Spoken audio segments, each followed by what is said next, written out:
This morning I'm going to process the Hungarian wax peppers.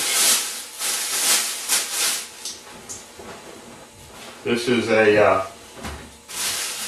it's a hot pepper. It's not called a chili, but it's essentially the same as chilies in a lot of ways. It's a medium hot, a mildish hot pepper, a fairly large one. Very pretty bright red color. And in part because of their pretty bright red color when they're ripe is why I like to use them for pickling. Because they look really good inside the canning jar.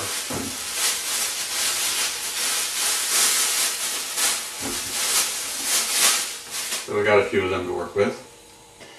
I like to do the Hungarian peppers as rings. So to take the seeds out of them, I do it pretty much the same way you do a pumpkin if you're hollowing it out for a jack-o'-lantern. I cut a ring, cut a circle right around the cap, and kind of work that loose until it slips out. And I go in there with the knife and just kind of run around and dislodge the seeds.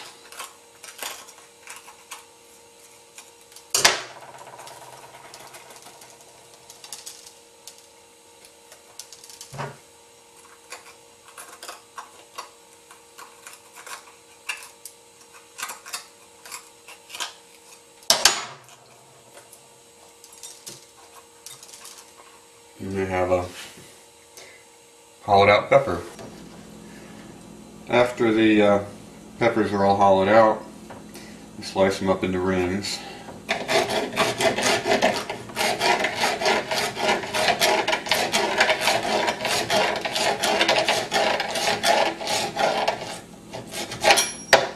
With these nice, pretty red pepper rings. Now, you just pack the pickle rings into your clean canning jars.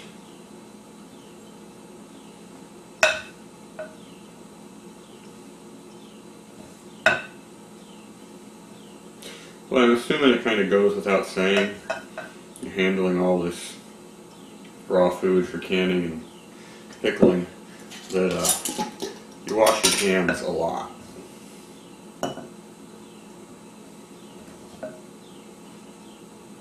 The pickling solution is just 5 parts of distilled white vinegar and 1 part water. For each cup of the solution, I had a half a teaspoon of salt and a teaspoon of sugar, and a little bit of minced garlic. You need about a cup to a cup and a quarter or so of that solution for each of your jars. And I heat it up on the stove to simmering.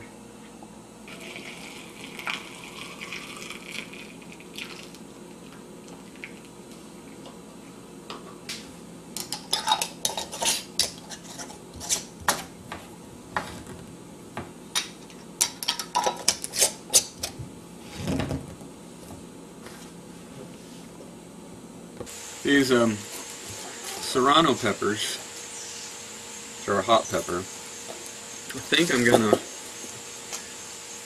toast them all, just like with the Anaheims, except that since it's a hot pepper and I want it to stay a hot pepper, I'm just gonna leave them whole with all the seeds inside.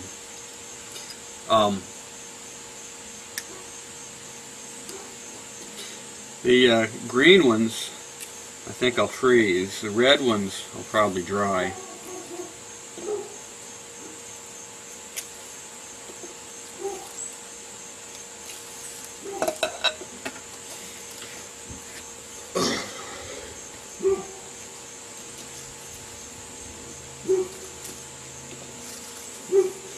Another advantage of not taking the seeds out of the Serranos is that that way you don't have to be messing around inside of them, and again having to deal with the super hot juice and keeping it off of your other body parts.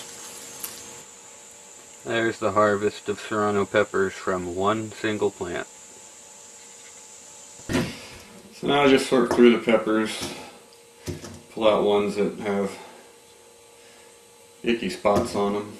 A few of them get nasty bits, trim them up.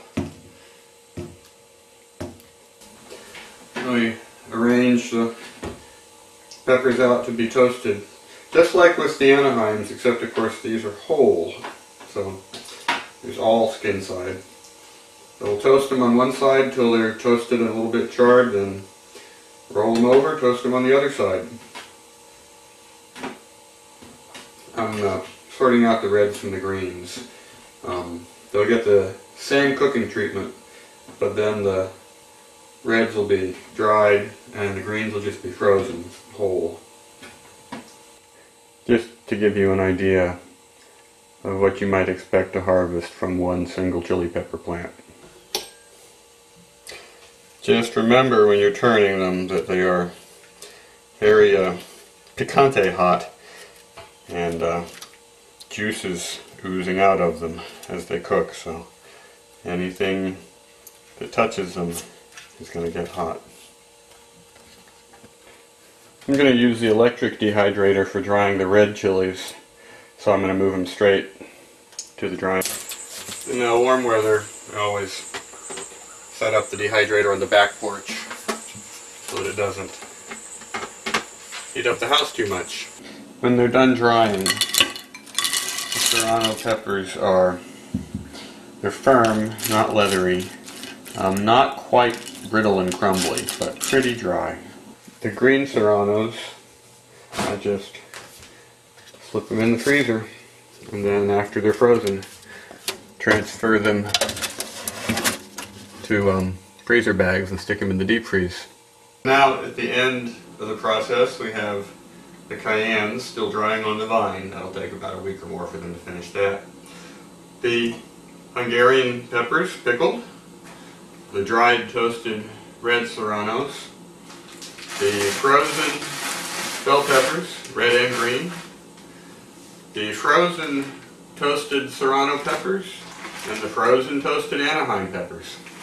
This will be enough to hold us for quite a while. I think some people might be getting Hungarian peppers for presents.